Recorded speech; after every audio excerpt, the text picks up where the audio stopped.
आज या मातोश्री मध्ये मातोश्री ही माझी 92 सालापासून आहे आणि 92 ला मोठ्या साहेबांचं दर्शन घेतलेलं आहे.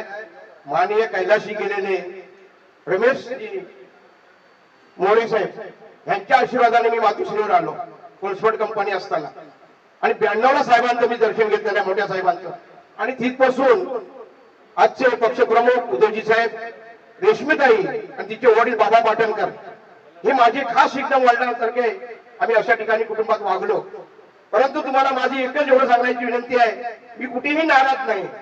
परंतु थोडासा मंडणगडवरून काय घटना घडली आणि आम्हाला रत्नागिरी जिल्हा आम्ही भडकवलं नव्हतं. संपूर्ण बहुजन समाज, ओबीसी समाज आणि सगळा मोठा समाज राऊत साहेबांना, विनायक राऊत साहेबांना सगळ्यांना माहिती आहे आणि ह्याच्यातून दिलेली थोडी बाजूला गेली, नाराजी झाली. म्हणून मी कुठे नाराज झालेलो नाहीये आणि माझ्या कुटुंबावर मी कुठे टीका निंदा काही केलेली नाही. म्हणून मी परत मी घरात आलेलो आहे आणि साहेबांचा आशीर्वाद, विनयजी राऊत साहेबांचा आशीर्वाद, संजय राऊत सर्वात आमचे मोठे आणि त्यांच्या कुटुंबामध्ये सगळ्यामध्ये मिसळून आहे. म्हणून आज रत्नागिरी जिल्हा सर्व माझ्या तुम्ही पाठीशी आहेत का? आज साहेब तुम्हाला माझी एकच विनंती आहे, मी जरी असा जरी साधा बोळा असलो तरी आज मनभावनेने लोकांना सगळ्यांचा विष्णू आहे. हा कोण आहे तो कोण असं मी कधीच कोणाला कमी रेखलेलं नाही. म्हणून आज सगळा रत्नागिरी जिल्हा आणि तुम्ही माझ्या डोक्यात संजय राऊत साहेब आहेत, विनायक राऊत साहेब आणि तुम्ही मातोश्रीचे माझे सर्वांचे लाडके तुम्ही. आणि लोक साहेब काय गाड्यातून अजून मी सगळी चौकशी केली. मंडणगडला परवा दिवशी होतो, मंडणगडला बोलतायत 82,000 आम्ही मतदान दिलं, लोकांना घडवलं.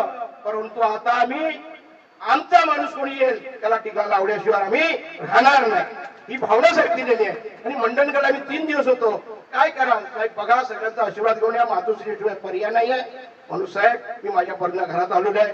आता माझा शेवटचा आणि शिरोमध्ये तुमचा आशीर्वाद घ्यायला पुन्हा इकडे तिकडे गेलो नाही. काँग्रेसमध्ये गेलो होतो का, काँग्रेसला गेलो, श्यामराव पेजी साहेब होते, त्यानंतर काहीतरी घडेल पण ते काही नाही. तो मी आपला पक्ष आपल्या बरोबर आहे, त्यांना सगळ्यांना घेऊन आपण या ठिकाणी तुमचं नाव कोरल्याशिवाय, ब्रह्म विष्णू महेश कोरल्याशिवाय राहणार नाही. अशी तुम्हाला सगळ्यांना धन्यवाद देतो. इथं थांबतो.